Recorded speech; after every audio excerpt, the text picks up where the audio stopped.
Hey guys, this is RCK, and I'm glad to have you back here again for our next episode. So here, of course, we're doing more and more blood hunting. We have a Keeper of Secrets now, so we'll have to check them out. We have a Father Ill Earth. I didn't know what a mercantile contract was, so I made one just to see. So far, we've had just a lot of fun with this game. Now we are underwater. I've just been wanting to fuck around with the death summons and kind of mess with them some and get all the demon lords, so we're going to see how that goes. Got a good a luck event happen here, very nice. Not a whole lot else, so that's pretty cool. We'll check that stuff out. So we're moving over, take out these ichthids now. Other than that, we are, where are we moving? Oh, moving some blood slaves over to a fort. Moving some scouts out. Let's see here. Nothing particularly going on here. Making another Keeper of Secrets. More 3 sets of Demonette troops. More Lightless Lanterns. Making an Archdevil. Sight searching with Ill Earth. Making some Serpent Fiends just because we can.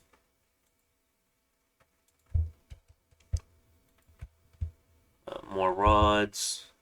Going to expand our blood hunting to even more provinces. Okay, so let's check out that Keeper of Secrets. Oops. Air 2, Astral 2, Blood 3, Holy 3. Sacred, Fear 8, Awe 4. Invulnerability 5, Poison Resistance 10. Dominion, Immortality for 6 months. Every 6 months he'll come back if he died in your Dominion. Recuperation, he's a demon. Seduction, this is a very expensive assassin. But he's going to kill anything that you put him against, I'm pretty sure. Also, he's also pretty good in battles, regardless if it's an assassination or not. Awe and fear go very, very well together. Invulnerability means that if they don't have magic weapons, they're not going to be dealing much damage to him. He has all of his item slots, and of course we'll fill him up with items to help his stats. As far as his attack and defense skill go, they are already pretty great. Encumbrance is already low, magic resistance is high, morale is high, leadership's high, protection can't be fixed. Of course, we see here that he has no armor, but we can fix that with items. Size 5, 66 hit point, strength of 20. Pretty good. These are the effects of his weapons here. Those claws are armor piercing, that's nice. Very cool, very cool. We have 2 Ice Devils right now. We're going to make another Keeper, and we're going to make an Archdevil. Here is our Father Ill Earth, of course. Of course, I'm sure people have seen him before. Just a very, very high Earth Blood Mage. And of course, when we have Blood 9, we're going to set him to casting Infernal Crusade, giving us a good number of Demon Knights every turn. He's also a very, very good super combatant as well. So far, we've been playing very passive. We have not attacked any of our neighbors. And we've just kind of been doing our thing. This is what a demon merchant looks like, if anyone's wondering. 22 hit points. Mat move 32. Shock, fire, cold, and poison resistance. Stealthy. His fire shield, interesting. Dark vision, but what happens at every battle, he brings along 5 slaves, so you can have him close to another mage and he will allow the mage to use his slaves. Of course, they'll let each other use them. That's kind of how it works, as long as there's a slave there, even if it's not directly on a certain mage, say this one in particular. So I thought that was pretty interesting. I never made one before, so I thought that was kind of cool. At least we know now what it is.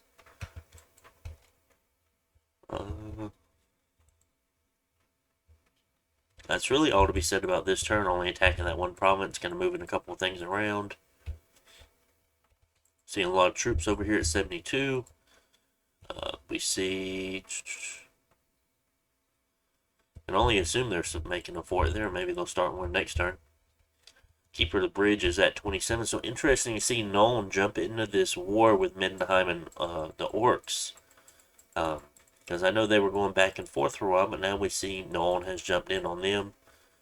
So Nolan is kind of getting a little out of control. But it is what it is. Outer Throne. I don't think the Outer Throne is the one that he has. I don't think that's the Outer Throne. I think either this one. I think this one's the Outer Throne. So that is just what we have going on. So it was turn 43. Mother Oak is still the only global up. Still surprised that's the only one. 44.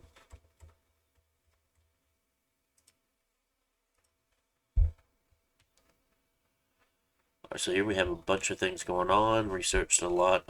Blood Magic, Evocation, Enchantment was all hit. Demon Troops. It looks like a global did go up. We'll check that out in a minute.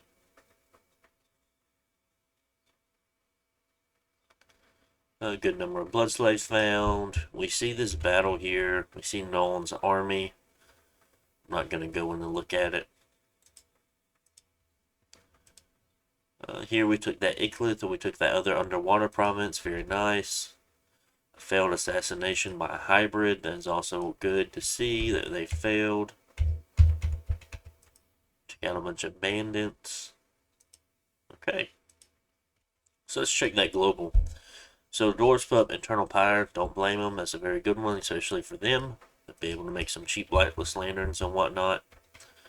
So we made a second Keeper of Secrets.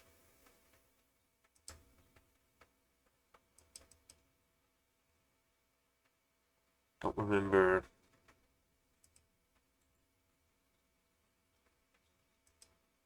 So they're just the same. They don't change their paths as far as that goes. But they are both really strong. So yeah, they're really cool to have. So on top of that, not making any big blood summons at this turn.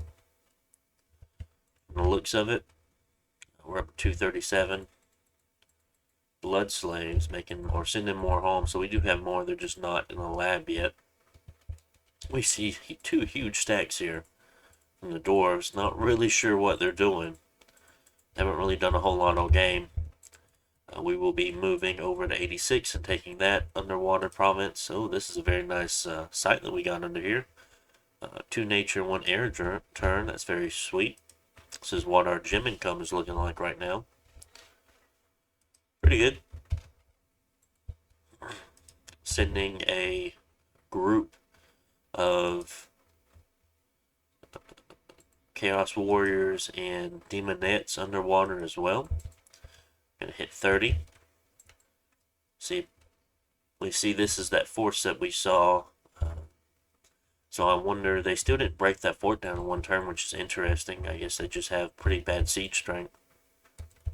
Or there might actually be stuff in that fort there, so we're gonna leave that scout there, see if we see a battle. Get some more information from both Middenheim and Nolan at the same time. Of course, since we only saw that Spider Rider, I mean, we're not going to see their scripts go off. So our turns have been going pretty slow, but we've been doing a lot of building up. Haven't been too bothered by it. This is more of a fun game. I didn't really plan on doing a lot of heavy lifting. So, yeah, not a whole lot else going on. Didn't really plan anything. I think we're waiting to go higher in certain things. We didn't hit Blood 9 yet. And as of right now, I mean, we could do the Heliophagus and make some of those, but they're not too needed. We'll probably end up making one anyway. But we do have Life for a Life now and Rush Strength. They're 2 very, very good spells. Rush Strength giving all units plus 4 strength. That's including non-demons, of course. And then we still have Blood and Rain, and on top of that, we'll have like Winds of Wailing Winds. 3 red seconds is going to allow us to put up forts wherever we want in Magic Phase. I don't have any intention of casting Blood Vortex. And we also have Life for a Life, which is a pretty nice spell. Armor negating does not affect inanimate units. So it sacrifices a slave and it's going to kill something on the battlefield. Whether that's thugs that they're sending at you one at a time or any kind of unit. I mean, it's going to really, really hurt something. So, yeah, pretty good little spell there. Could be, or it will be very useful. I've used it before in other games and it's pretty strong. Horror Seed, not really my kind of thing. So yeah, that's kind of what we're waiting for, level 9. So we're just gonna hold on to our slaves for a turn or two and wait till we get there. Since we're not in any battles or anything. So right now we're going up to enchantment 7. More than likely for mass flight. Definitely probably for mass flight. We'll be able to capture Rigor Mortis, Grip of Winter. Those two are really good things too for fatigue plays. We'll also have Arrowfin, which is kind of nice. And Serpent's Blessing. Those are all really, really good spells here at 6 and 7. I doubt we'll go to 8, but if we do, we also have Master Regen. That's going to be very helpful as well. I don't think we're a Solar Brilliance nation here, but you never know. Okay, so, and yeah, then after that we'll hit Blood 9, then Conj 8. We're going for Conjuration 8. I guess for the Elemental Royalty, possibly. Or Fairy Court. Both of those would work. Might be able to grab a couple. Don't know if anyone else is going for them yet. Living Castle, not particularly needed. Wraith Lord, not needed. Yeah, it's probably just Elemental Royalty at that point. Such sights so you probably should have went for this to see. So it's basically a charm spell that's kind of cool. Dark Skies will be very powerful. That's something that we could go for. So we have a lot of options to us right now. So that's turn 44. Let's check out turn 45. That will be the last turn for the episode.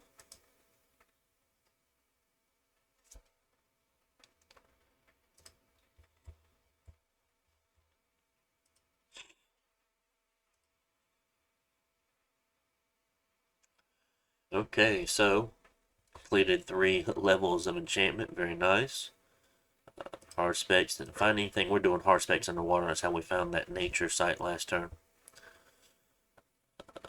Found about 100-ish blood slaves. Not great. We need to spread out a little bit more. It might be because one of them had a lot of unrest. It could have been that. Took another site underwater. Or took a province underwater. Good. Two good events there. Somebody found one of our scouts. That's unfortunate. I guess they're patrolling there with a bunch of archers. And we took out all the brigands. Very nice. Forging another Bloodthorn. Fighting another Ice Devil just because we can. Nothing going on over here.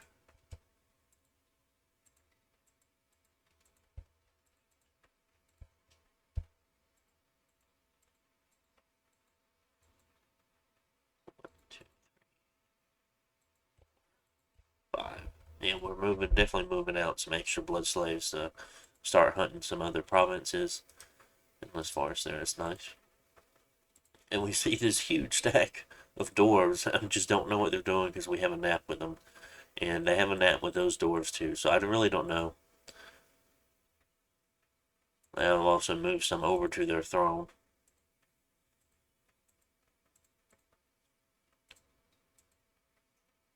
Not a whole lot. We are hitting 30. That's the last of these over here, so we're probably going to be moving down to help. Probably move to 54 after that to 30 and try to help out taking some of these underwater provinces if we take any attrition with these armies. With that force that's right here.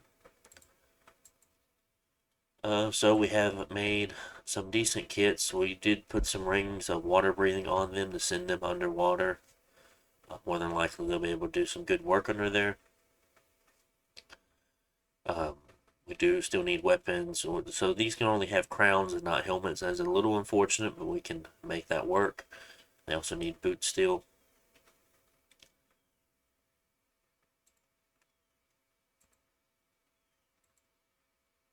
have any other magic items? Bunch of boosters. We have a few weapons. Trolling. Yeah, but not a whole lot going on these past 3 turns. We have someone that's about to die from disease, though. Why are you sitting there?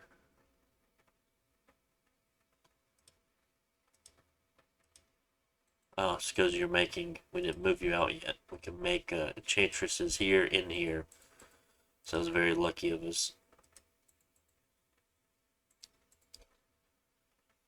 Yeah, not a whole lot. I thought something exciting was going to happen in this episode, but I guess not. Maybe it's in the next episode to come. Yeah, some things will start to ramp up here shortly. So, guys, hope you enjoyed. Make sure to like, comment, subscribe, and I'll see you on the next one. Bye.